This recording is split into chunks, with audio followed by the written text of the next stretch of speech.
Did you know that there were black cowboys? Yes, 1 in 3 cowboys was a black man. That's what I found out watching 1993's Posse, written and directed by Mario Van Peebles. I'm Fox Indigo, and you're listening to Fox on Flix with Friends. And I am, I guess, a black movie critic who really enjoys television and TV series all across the black diaspora. So if you are interested in black entertainment, or you have a friend or two that is, please share this podcast with them and listen to the episodes and share them. I would love to hear your feedback and any type of suggestions as well. But before we jump into this evening's episode, and we do have a friend with us, Tamarsha. Say hello, Tamarsha. Hello. We're just going to take a quick break, and we're going to thank Anchor for sponsoring us. Oh, yeah. And while that's happening, please share this with a friend or two. Thank you.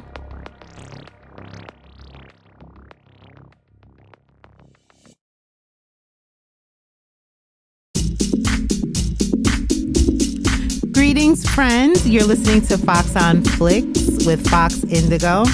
And yeah, I'm Fox Indigo. Thanks for listening. And today's episode, we are reviewing another classic black movie. It's called Posse. It's written and directed by Mario Van Peebles, who's also the director of New Jack City as well. And I'm here with my guest, who has been joining me for the past 3 movie reviews. Hello, Tamarsha. Hello. So, yeah, we last time when we were trying to decide what to watch, we decided to do Posse, and we really weren't sure if we wanted to do it because we looked it up and we saw all these white faces. So we were like, is this really a black movie? Yeah. So thanks, friend, for joining us, and we can confirm it is a black movie. It is very much so a black movie. So before we jump in, please go ahead and share this episode. Please join the podcast, and don't forget to join the Fox Den and leave your recommendations and your suggestions for any movies that you think that we should watch. So I guess, like, before we really get into this episode, I just want to remind the audience that I do review other movies and shows as well. I just finished up a podcast with my friend Tiffany, and we reviewed the movie Beyond the Lights. And that was written by Gina Prince Bywood. And that was actually a pretty surprising movie. It was a love story.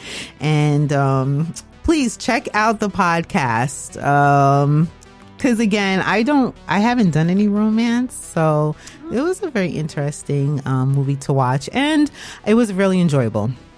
So please check that out. But anyway, moving forward, Posse. What did you think about this movie? Because like I said, we were jumping into this movie kind of trepidatiously. Yeah, because we were like, there's a lot of people in here. It's just Mario Van Peebles. But I enjoyed it. I actually enjoyed it. Okay. Which I'm like, I'm dreading the day when I don't enjoy a movie. But so far, I've enjoyed them all. So I'm like, yay, it's working out. I think I'm with you as far as, I haven't watched a movie that I haven't enjoyed. However, I could say this was probably my least liked movie out of all the ones that we watched. But all in all, it was a really good movie. The whole black cowboy aspect, because I think a lot of people don't know that. Like that it was predominantly black cowboys. That's why they were called boys. Yeah. So if you're not, familiar, obviously, with like American history and like slavery, at one point, blacks were migrating west, like the rest of the the settlers were. Of course, they had like less rights and everything, but they were still trying. And there were these guys called cowboys. So, you know, the rest of the world sees cowboys now, like they think of like Clint Eastwood and shit like that. But the real cowboys were actually black men. So there's like, I guess, some fun fact with that. So I want to say why this is probably my least favorite out of all the movies. Not because, okay, no, let's not even go into that. What did we like? What did I like? Yes. I like the history lesson. I just really enjoy the information, actually. Mm-hmm. Yeah. And I don't think, was I really just on the information that was provided? Is that really the thing that really got me? That might have been the thing that got me. I think that might have really gotten me too. Like, I'm like, because I knew a little bit that there were black cowboys, and then like there was like black lawmen, because I followed this like some Twitter, I forgot the name of the Twitter, that like likes to go and like just like every day like little snippets of history. Mm-hmm. So they were talking about like Bass Reeves, which was like a famous lawman or whatever. Yes, yeah. I know. I'm a Reeves. Like, I was taught that growing up. Like, so you know, Bass Reeves. Bass Reeves. It's your yeah. So like I know about that kind of stuff, but that's who the Lone Ranger is based off of. Which is like typical, right? Right. Typical. So it's like, okay.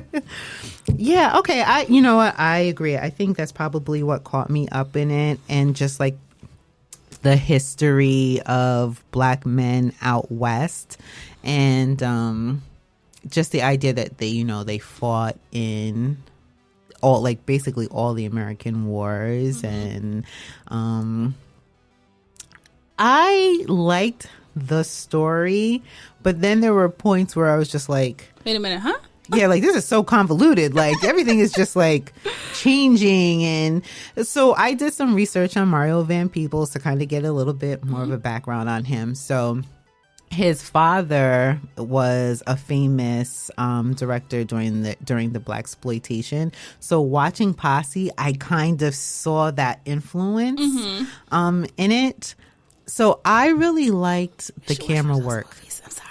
What happened? We should watch one of those blaxploitation. We should. Yeah. Let's do that. Let's figure out one and or watch a couple. Yeah. And because I could kind of feel that like whole presence, because there was like a mixture of like really, really good acting that I guess had to do with like the time period, but then I could feel like the modernism of it, like the way that they were speaking to one another. I know. I was like, oh, come on, guys. I was like, and some of the dialogue was a little bit weak, but the film making was there. Like, the shots were there. Like, they were really beautifully done. The costumes were there. It was just the acting was a little like, and so being unfamiliar with kind of like 80s stars and 90s stars, so I had to, do my research.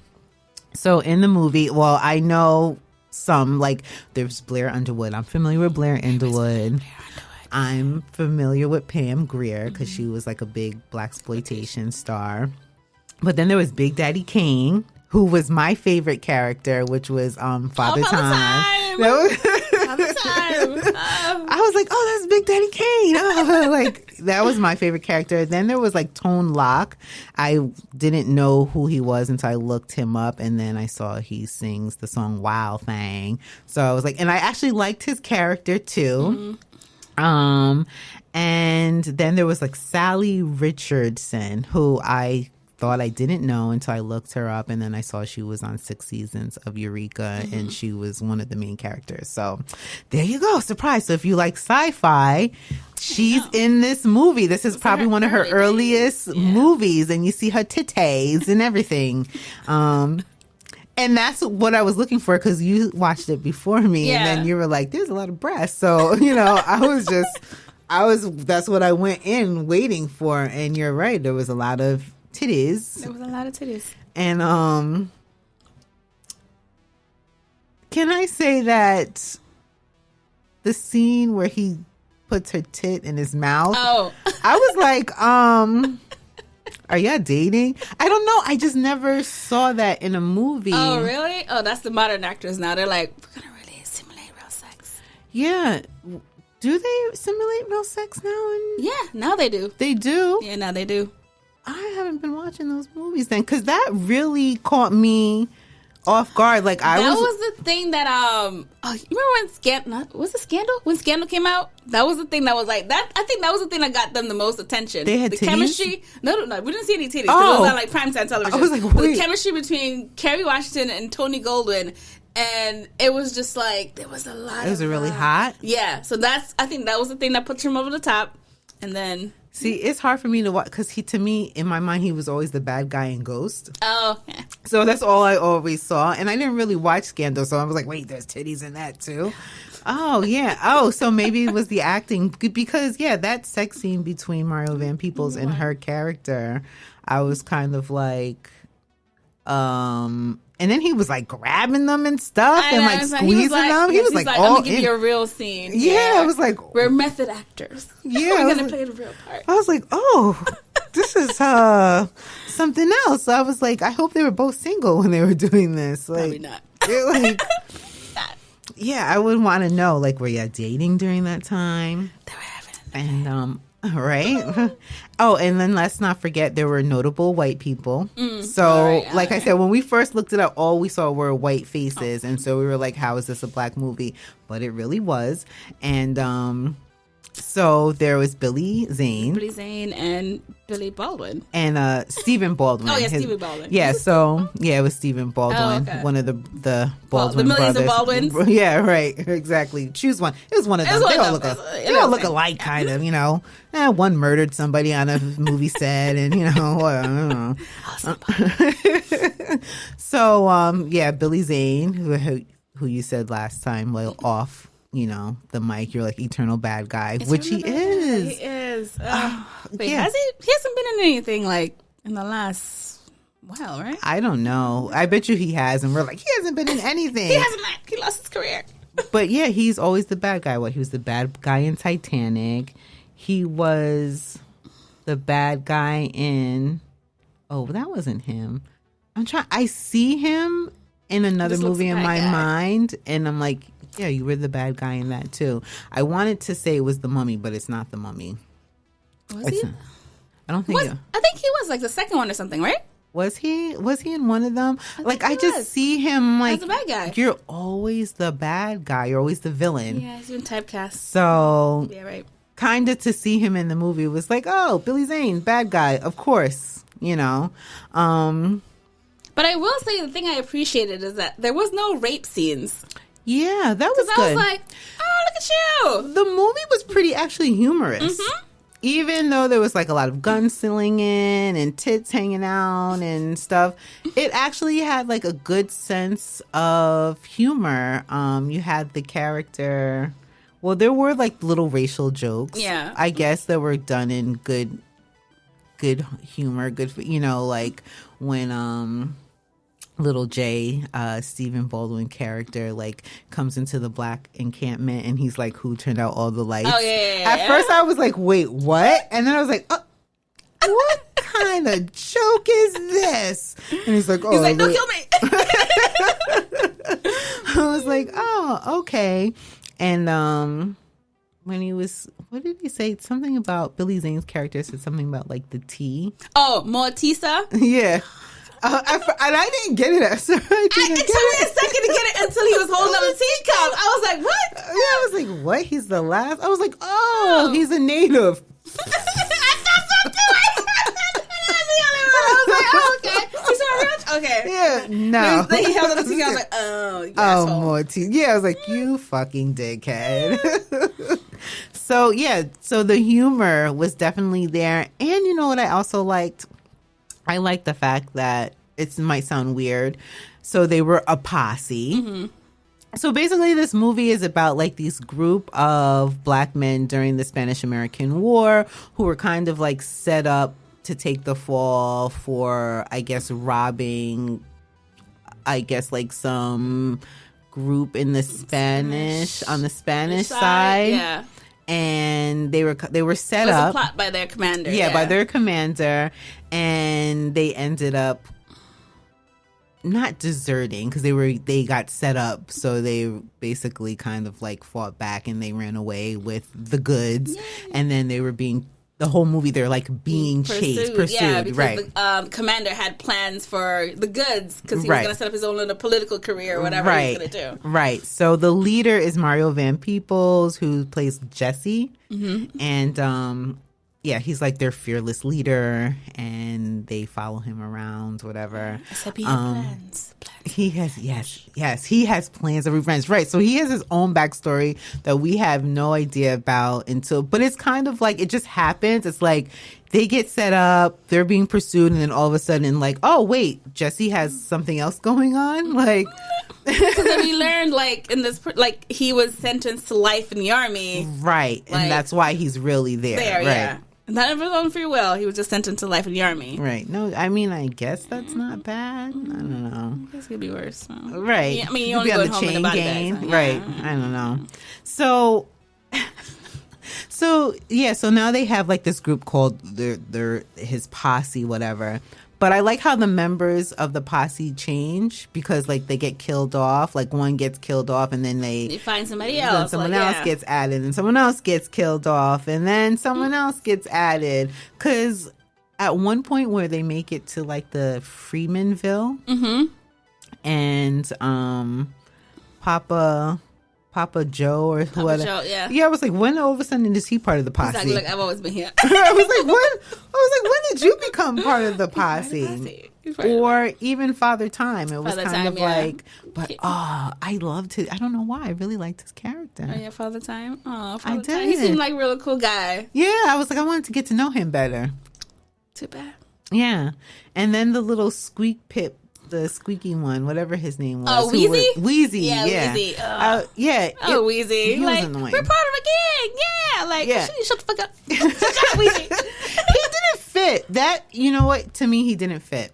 But I think he was just there by chance. Right? He knew how to escape when they were, like, leaving the island. But even his character, to me, it was just kind of like everyone is quote-unquote kind of serious, and then I guess he was the comic relief. Probably, I guess he was supposed to be. Yeah, that's his role, comic relief. But, yeah, I was kind of like, because at the end of the day, he didn't really. I mean, after they got off the island, he's not really there for anything. He can't he didn't contribute. He can't do anything. He can't. Yeah. He can't save your lives. Yeah. Okay. At the very end, he does do like one thing. Yeah. What? Okay. Was it just me? So the commander had a guy on his team who was like a tracker. Did you not notice he was like a $5 Indian? Yeah.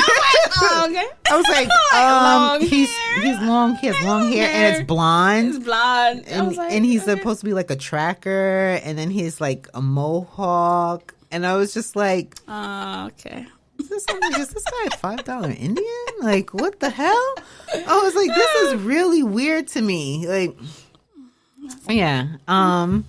Yeah, now that we're talking about it, I feel like there's so much to kind of unpack with this movie that I'm like, it was probably my least favorite, but it did have a lot going on. Yeah, and then there was like Jesse's PTSD that like right because he was all traumatized from like his father being killed or being attacked in front of him by the KKK or whatever. Right. So that's the whole spoiler alert.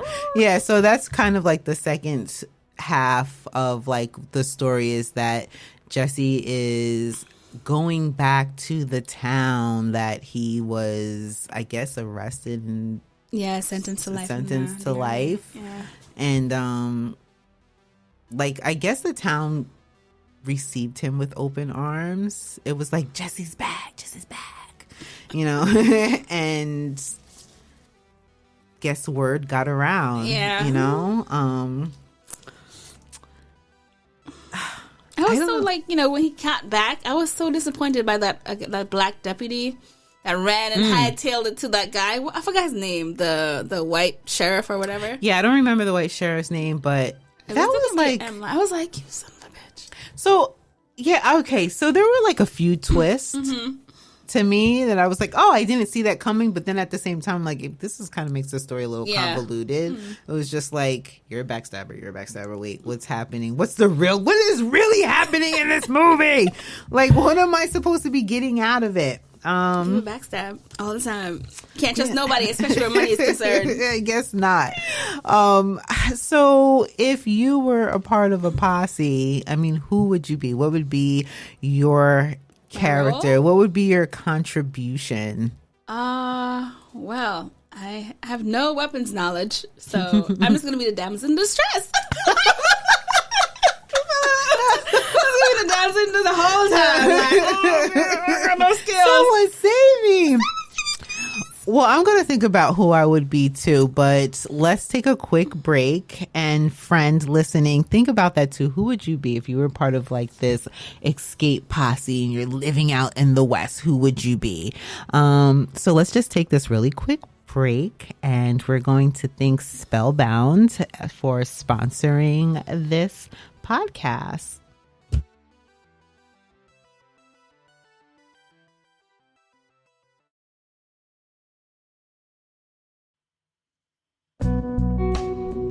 Have you kept up with your herbal health? Strengthen your body's immune system and natural functions with Spellbound Herbals. Created in small batches, each herbal elixir is made from organic non-GMO plants and roots, organic honey harvested from New York State bees, and sealed in bamboo-covered glass to preserve freshness. Crafted to promote the specific needs of men and women, just a few drops in a glass of juice or water makes a world of difference to your natural health. For more details, visit the Spellbound Apothecary online at spellboundtoday.com and place your order. Also, for smokers searching for a natural alternative to tobacco, check out their herbal smoke blends, crafted from delicious flowers and plants that stimulate the mind, relax the body, and set the mood. Try enhancing your favorite bud strand with a few sprinkles of Third Eye Magic or Love Me Long Time. Available again at spellboundtoday.com.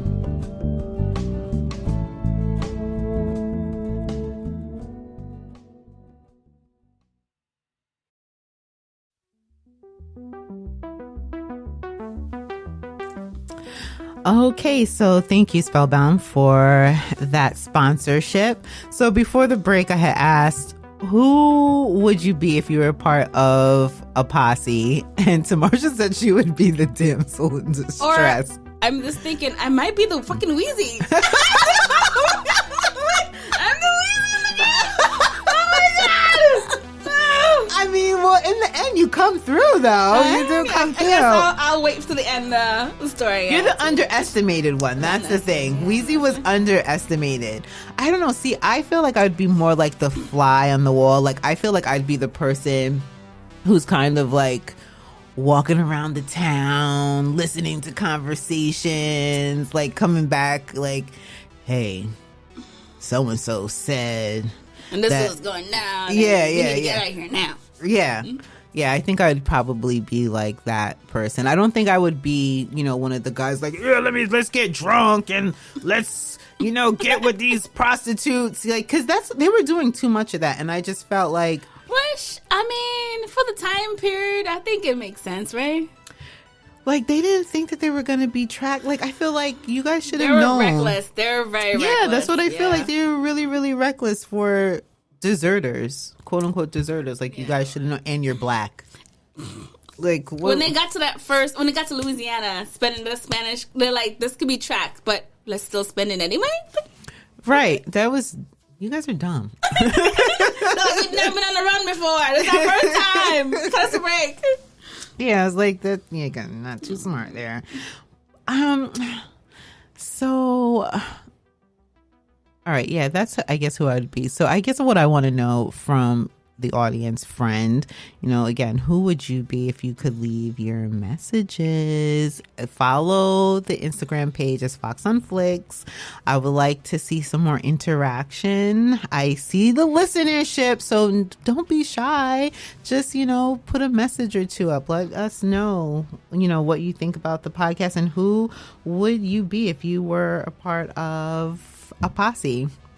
Okay, so we kind of like went through the plot and kind of like the things that we, I guess, enjoyed, and I guess it got a little convoluted, but like, are there anything that like stood out to you that was kind of like, I don't think this is working, or this is like a little weird, or I don't know why this stuck in my head. Like when they were in like the water hole or something like that, and there was, why is he peeing in the water? I'm so sorry. That literally stuck in my head. I'm like, why is he peeing in the water? There's like rocks over there. There's some bushes over there. He was like, peeing what? out in the open. Why? And we're all getting this water in our mouth and like why? I had mixed feelings about that whole scene, because there was a part of me that was kind of like, just like you said, like, why is he standing there in front of everyone just taking a piss in the water? And Wheezy's like, I see your dick. That dick is so huge. Like, right. really? Like, Okay. what the fuck is happening here? And then, like, if you really, like, slowed it down, I'm not going to lie, because I'm a little bit of a pervert. Like, I went back a little. I was like, oh, I see some of that penis. Yeah, I did. I was like, I see some of the penis right there. I see it a little bit. So part of me liked the scene in a sense that I felt like it was ahead of its time, because it was showing like naked man butt, and it was showing men being playful, and it wasn't sexual. Yeah. So I was like, oh, this is kind of cool. But no, the peeing in the water, I was like, what? That just threw me for a loop. Like, Yeah. I'm like, why? Like, what the fuck is that? Yeah. So I guess I can agree with that. Like, what the hell? What the hell? Okay. And then some of the weird stuff to me was kind of like, I don't know, like, yeah, some of the dialogue was kind of just strange to me. And then there was like times where I guess they were like making the white people not seem as Devilish? cruel and devilish. Like, yeah, it was like, it wasn't Jesse who killed the mayor. It was so-and-so who killed the mayor. I saw him do it. I saw him, and I'm out. Like, I don't care about you and your wife and your kid. You die here today. Like, Right. I was like, and then part of me was like, so why didn't you just say something before? The thing that stood out to me too is like, you remember at the hanging of that Native American lady? Yes. The little girl that had the Indian dog with the noose around her neck? Yeah. I was like, what the hell?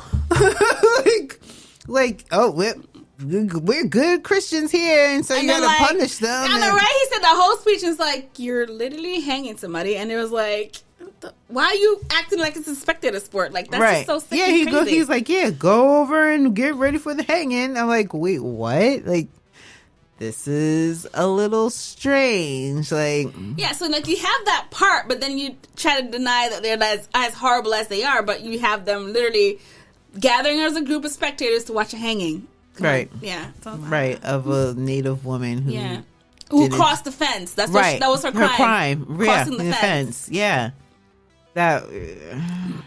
Let's get it together. But yeah, I mean, I guess. Yes, it was my least favorite, but it wasn't a bad movie. It really wasn't a bad movie at all. Like I said, to me, the cinematography was good. There was a story there. Mm-hmm. I just feel like maybe the story just needed a little bit more context to it. You know, like you said, with his PTSD or whatever. It was just kind of like, wait, he's having flashes. Because it was like all of a sudden he's having flashes. And you're like, flashes? Yeah. Is this a dream? What's going on? Like, yeah, like what the fuck is happening here? And then when he got back to his girl, his chick.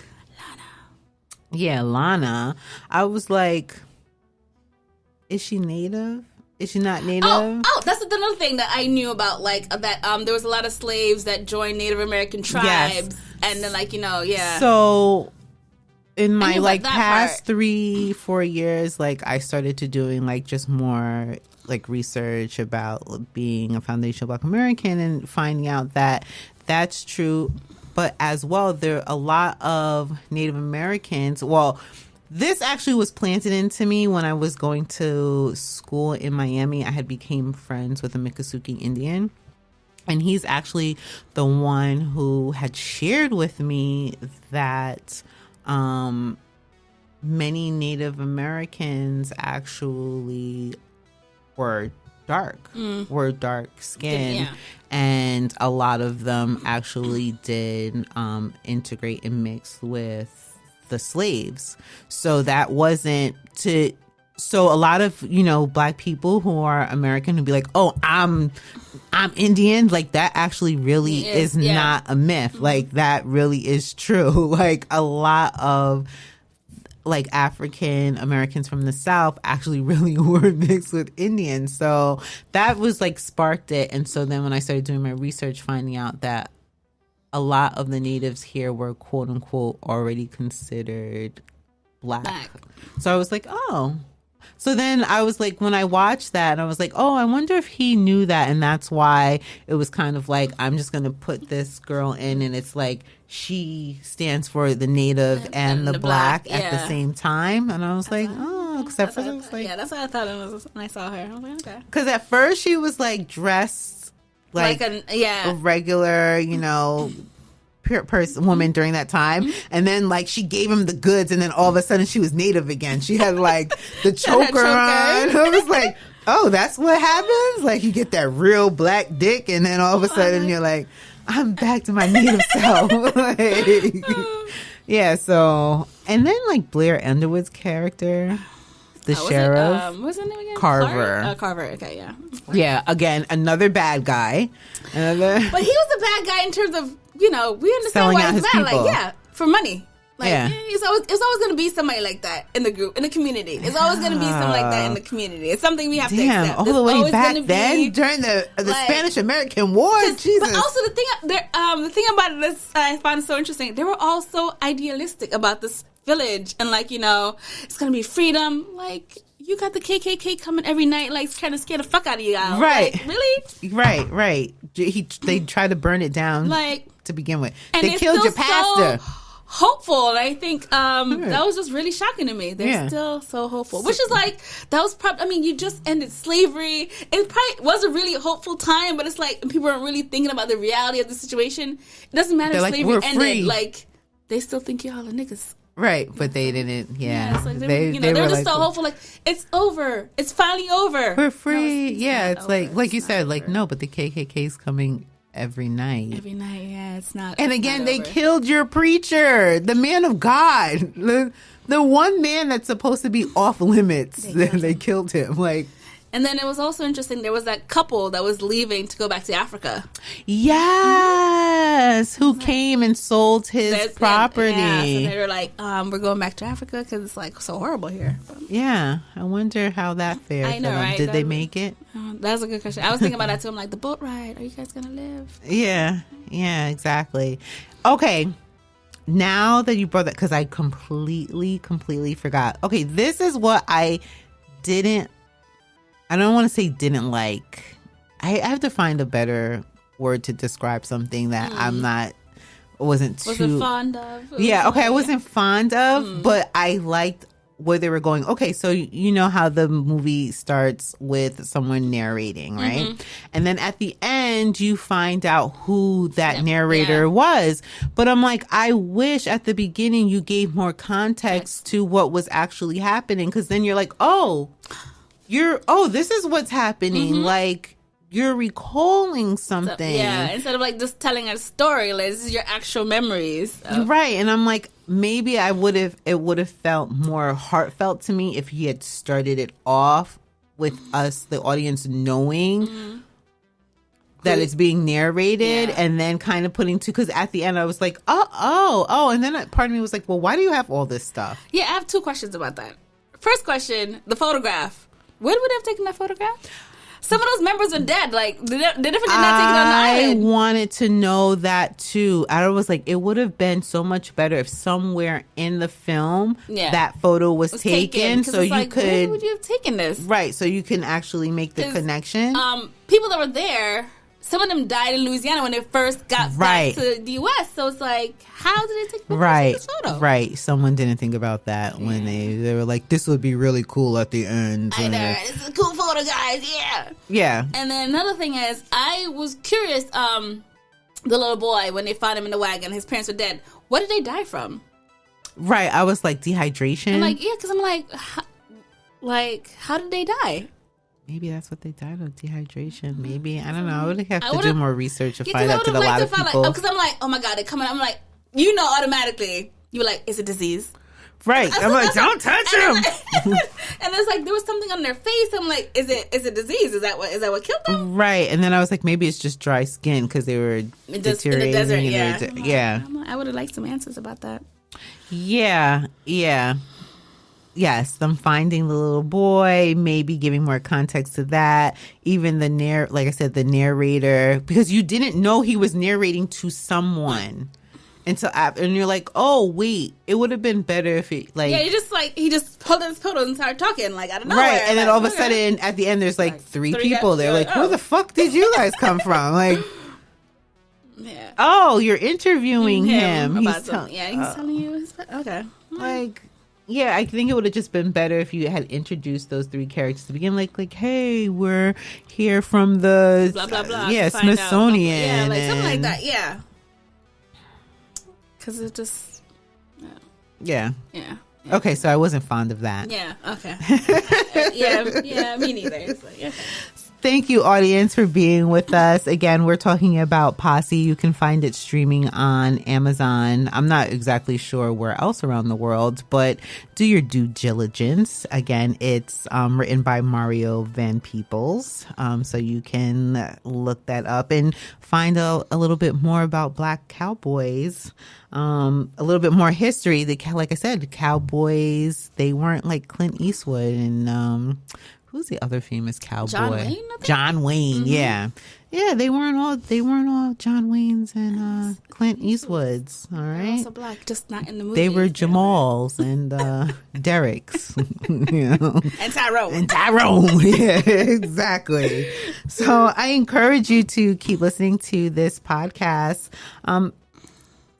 So even though, like I said, it was my least favorite, I would recommend this movie. Yeah, and I would recommend it too. Yeah, and if you like boobs, there are boobs in it. Tons of boobs there's different types of boobs. There's white boobs and there's brown boobs. Yeah, so you go. The plethora of boobs. Yeah, so if you're a boob man, dark skin boobs. No, yeah, there weren't any black boobs. You know, yeah. There were colored boobs. But also the thing I also appreciate about is like the prostitutes. They were just part of the community. Yeah, they were just part of the community. Like they were treated. They weren't outcasts. They weren't outcasts. They were treated no different than anybody else. Yeah, they were just part of the community. Yeah, but I feel like back then that was the norm, case. Yeah. Even though it has nothing to do with what we're watching, but I don't know if you ever seen Best Little Whorehouse in Texas. Mm-mm. Oh, it's a musical, but it's a great story about a whorehouse. And I believe it's a little bit based off of like a true story about like this whorehouse that was just like known in town and everything. Oh, damn. I think later down the line, we need to watch this documentary because there was this documentary that I watched, and I want to say it was someplace in the South. It was this black woman who owned a whorehouse that was known in the community. She had black prostitutes and she made so much money and she was so influential that like she had like the mayor in her pocket. She had like congressmen in her pocket, like businessmen.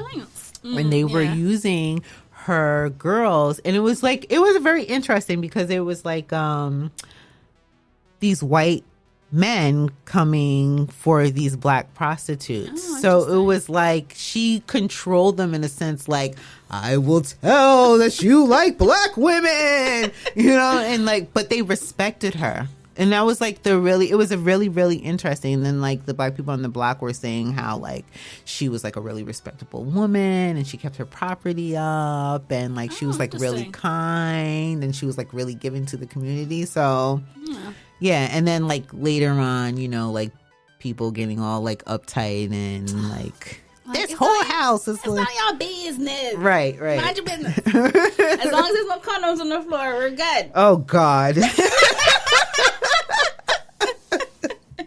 Well, with that being said, I think we have made it to like the end of this episode. I think we kind of went through the plot, what we like, what we don't like. And I think, friend listening, I think you get the gist. And again, take a watch and let us know what you think. You should.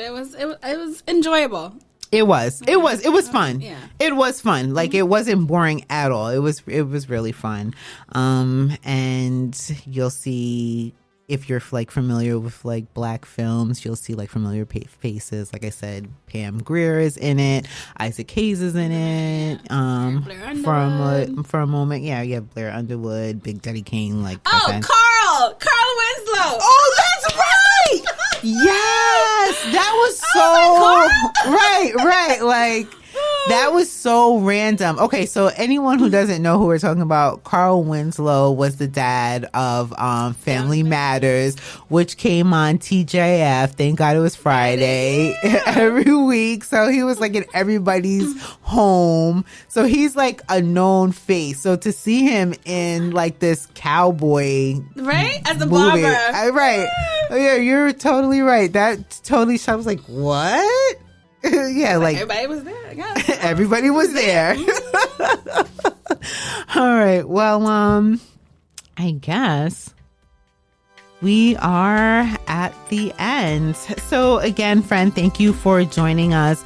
And please listen to some of the past episodes. Again, I just reviewed Beyond the Lights. It's starring Gugu Mbatha and Nate Parker. It's a love story. It's a cross between, I feel, Romeo and Juliet and The Bodyguard.